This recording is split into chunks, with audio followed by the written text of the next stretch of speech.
కుంభరాశి వారికి ఈ వారంలో 2వ స్థానమందు రాహువు, 2వ స్థానమందు శుక్రుడు యోగిస్తూ ఉన్నారు. తృతీయ స్థానమందు రవిగ్రహం యోగిస్తున్నారు.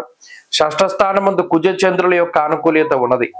అంటే గత వారంతో పోల్చుకుంటే అనుకూలించేటువంటి గ్రహాల యొక్క సంఖ్యలో మార్పు వచ్చినది. 5 గ్రహాలు యోగిస్తూ ఉన్న కారణం చేత ఈ వారంలో సానుకూలమైనటువంటి ఫలితాలే గోచరిస్తూ ఉన్నాయి. ప్రత్యేకించి ఈ వారంలో కుజుడు గాని లేదా రవి గాని ప్రధానంగా అనుకూలించేటువంటి గ్రహాలు. ఈ 2 గ్రహాల యొక్క అనుకూలతల వల్ల జీవితంలో అనుకున్నవన్నీ ముందుకు సాగుతూ ఉంటాయి. తృతీయ స్థానమందు రవి ఆరోగ్యాన్ని, సంతోషాన్ని, మానసిక ప్రశాంతతని, ఆత్మస్థైర్యాన్ని ఇస్తూ ఉంటే, శత్రు రోగ రుణ స్థానమైనటువంటి 6వ స్థానమందు కుజుడు ఆ 3 బాధల్ని కూడా తగ్గిస్తూ ఉంటారు. మరీ ముఖ్యంగా అప్పుల బాధలను దాటేటువంటి విధంగా ఏదైనా గతంలో తాకట్టు పెట్టినటువంటి వాటిని విడిపించుకుంటూ, లేదా ఏదైనా ఒక మంచి కార్యక్రమానికి, ఇల్లు కట్టుకోవడానికో, వాహనం కొనుక్కోవడానికో, రుణాలు తీసుకునేటువంటి విధంగా, వాటిని గమ్మును తీర్చేటువంటి విధంగా కూడా ఈ గ్రహస్థితి ప్రోత్సహిస్తూ ఉంటుంది. అంతేకాక ఒక మంచి మాటకారితనాన్ని, పొందికతనాన్ని గ్రహస్థితి ఇస్తూ ఉంటుంది. ప్రతిదీ చాలా పద్ధతిగా చేస్తూ ఉంటారు కుంభరాశి వారు. అంటే నిదానంగా ముందుకు వెళుతూ ఉంటారు. మంచి మంచి ఆలోచనలు వస్తాయి. మంచి స్నేహితులు దొరుకుతారు. దేనికైనా సరే వారి యొక్క సలహాలు, సూచనలు పాటిస్తారు. వయసుకి ఎక్కువ, అంటే మీ వయసు కన్నా ఎక్కువగా వయసు ఉండేటువంటి వారితోటి స్నేహం లభిస్తూ ఉంటుంది.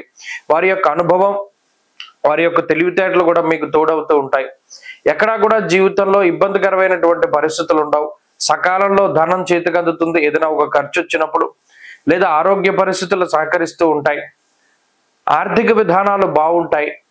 కుటుంబ పరిస్థితులు, కుటుంబ సభ్యుల తాలూకు సపోర్ట్ దొరుకుతూ ఉంటుంది. ఇలా అనుకూలమైనటువంటి విషయాలే ఎక్కువగా కనబడుతూ ఉన్నాయి. మాటకి సంబంధించినటువంటి ఇబ్బందులు, గతంలో ఏవైతే మాట పట్టింపులు ఉన్నాయో, ఎవరితోనైనా విభేదాలు ఉన్నాయో వాటిని దాటగలుగుతారు. మంచి మంచి సందర్భాల్లో ఉండగలుగుతారు. అంటే ఏదైనా ఒక మంచి ఆధ్యాత్మిక వాతావరణంలోనో, ఓ మంచి జరిగేటువంటి చోట్లోనో భాగస్వామ్యంగా ఉండగలుగుతూ ఉంటారు. ఉద్యోగపరమైనటువంటి ఉన్నతి కనబడుతూ ఉన్నది. అలాగే శారీరకమైనటువంటి శ్రమ కొంత తగ్గేటువంటి అవకాశం ఉంటుంది. శ్రమ పడ్డం తగ్గుతూ ఉంటుంది. ఆలోచించి నిర్ణయాలు తీసుకుంటూ ఉంటారు కుంభరాశి వారు. గ్రహస్థితి అనుకూలంగా ఉండడం వల్ల ఏ పని చేసినా కూడా దానిలో మంచి ఫలితాలని సాధించగలుగుతారు. ఒక సపోర్ట్ దొరుకుతుంది, అదృష్టం ఉంటుంది, దైవ బలం ఉంటుంది. కుంభరాశి వారి ఈ వారంలో మరింత అనుకూలమైనటువంటి ఫలితాలను సాధించడానికే ఎక్కువగా గణపతి యొక్క ఆరాధన చేస్తూ ఉండడం చెప్పదగినటువంటి సూచన. విఘ్నేశ్వరుని యొక్క ఆరాధన మంచి ఫలితాలను ఇస్తుంది. ఈ వారంలో కలిసి వచ్చేటువంటి రోజు మంగళవారంగా చెప్పవచ్చును. అదృష్ట సంఖ్య 5, అదృష్ట వర్ణము ఎరుపు.